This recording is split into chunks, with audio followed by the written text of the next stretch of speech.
Yeah, I think being part of the Marvel universe wasn't something I'd ever really pursued per se, but when this came along, I was really excited to learn more. And Kate Herron, our director, pitched the whole 6 episodes to me over the phone in about 2 hours, which was kind of mind blowing to get my head around the scope and scale of the TVA and this whole new element of the world. But yeah, and then the idea of being a part of a Loki show, an anti-hero, a mischievous character that everybody knows and loves, and to be able to see, new layers to his journey was really cool. And then my character, Ravonna Renslayer, a character I wasn't necessarily familiar with, but understanding that she's a judge, she's authoritative, she's respected and powerful, and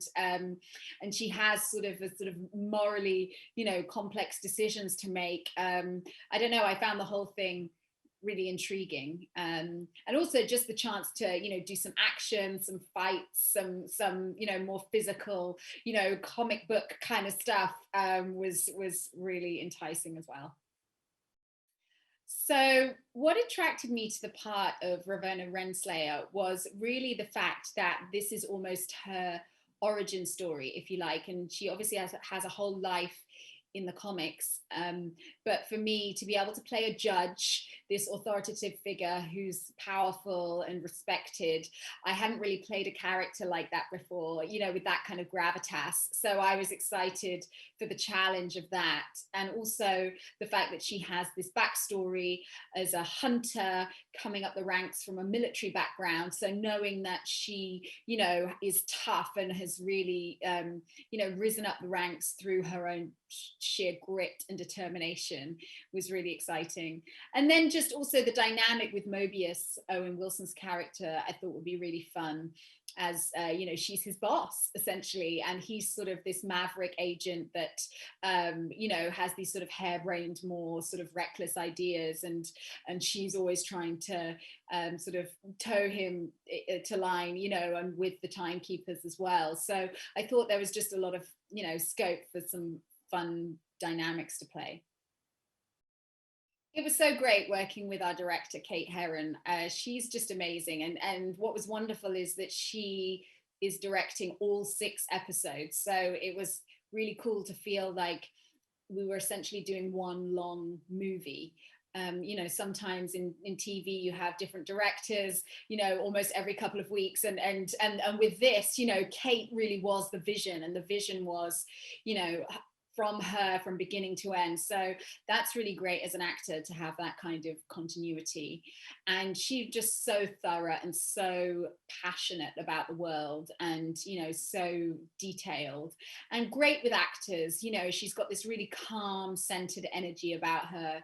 Yeah, I just loved working with her. I'm so excited for what she does next.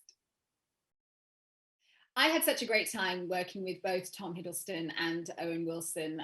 The dynamics with our characters are quite different, I would say. Initially with Tom, who I knew a little bit from drama school many years ago. We were at drama school at the same time, so that was nice already to have that shared experience. But also, his character, obviously, as everyone knows, the god of mischief. He's cheeky, he breaks the rules, and Renslayer is sort of the opposite end of the spectrum. She's very sort of straight and steady, and she respects the rules and authority, and she is the authority. So when they first meet, it's kind of a fun sort of clash, personality clash, because he doesn't have any of his powers at his disposal. She's not used to anyone being so disrespectful towards her, and so that was really fun to play in the courtroom. And then in terms of Owen's character, Mobius, that's a slightly different dynamic and was really fun to work on, because Ravonna and Mobius have a sort of long-standing friendship. They've worked together for many years, and I think she has a bit of a soft spot for him in her heart. But she's also very professional. She's worked her way up the ladder, and she's not going to let anything compromise where she's got to in her career. So but he is still able to kind of charm her and, you know, sort of disarm her in a way that, you know, she probably allows him to get away with a bit more than she would any of the other agents in the TVA. So it's fun because it gives us a chance to show sort of the public and private sides of Ravonna, you know, her sort of more professional facade that she uses, you know, in the TVA, but then in her office, when she's sort of unwinding, you know, after a long, difficult day and sort of chatting with Mobius, we get to see a more relaxed side to her and, you know, maybe even a bit of a sense of humor. So that's kind of fun. The sets on the show were amazing and they were so detailed. I have to say, the production design, it was just like sort of having looked at some of the imagery and the concept art, and then to step onto the sets, it's like stepping into the drawing. I mean, it was so transformative. And, you know, especially Renslayer's office, my character's office, you know, with the timekeepers, you know, the statues of the timekeepers and the big desk and the drinks cabinet and the reel-to-reel tape player, you know, that essence of that sort of 50s modern style, almost Mad Men-esque tone to her world, but obviously with a TVA twist, you know. And then some of the other sets, I mean, and sets that I didn't even get to act on, but I just sort of peeked at, you know, for other scenes and other places where the show goes. They're just such a big scope and scale to them, which is really exciting.